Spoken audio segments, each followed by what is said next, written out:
अस्सलाम वालेकुम दोस्तों, तुसी देख रहे हो अपना पंजाब टीवी ते मैं थोड़ा मेज़बान अफजाल अहमद।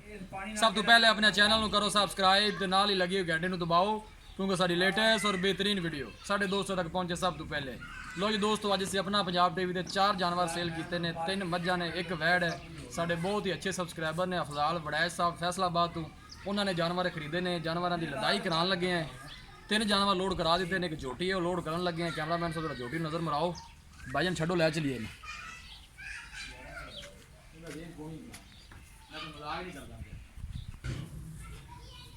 मिनी झोटी की जनाब वीडियो पाई सी 4-5 दिन पहले। माशाल्लाह बड़ा ही खूबसूरत जानवर है।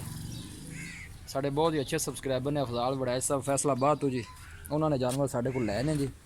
बाकी जानवर लोड करा दिते ने गड्डी च। बस यह झोटी रह गई है जनाब मिनी।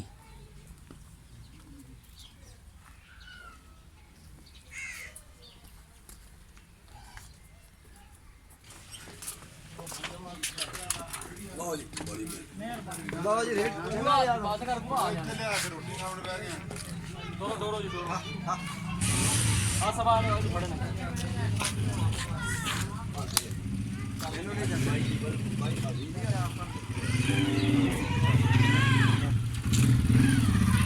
अम्मा चंगी है अल्लाह की कैसे ना उधार भी करो तो कौन जाएगा बहुत जियो जा रहे हैं।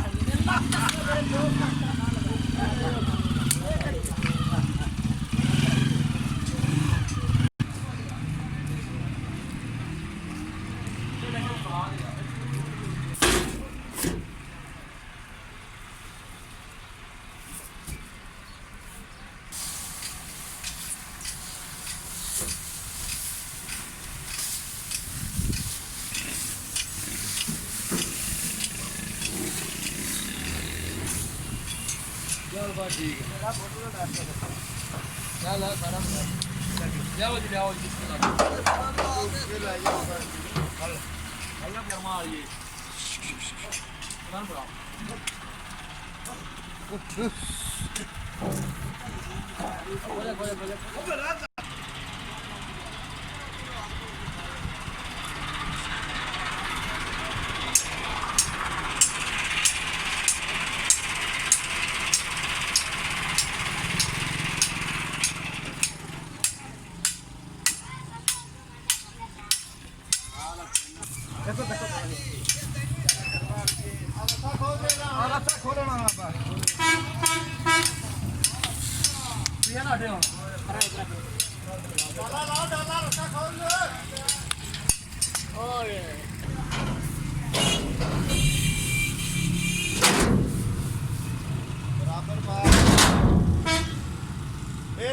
रहन दे बस आओ एक पा दे आओ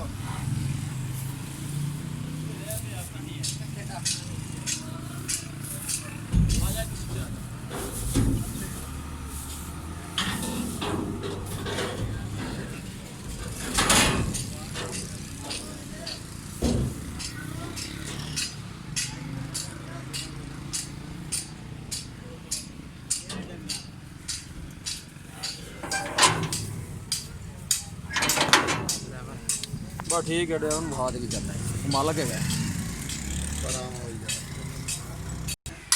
वीडियो पसंद आए लाइक तो शेयर जरूर करना है। मिलेंगे एक अच्छी और लाजवाब वीडियो के नाल। अपने मेहमान अफजाल अहमद को इजाजत।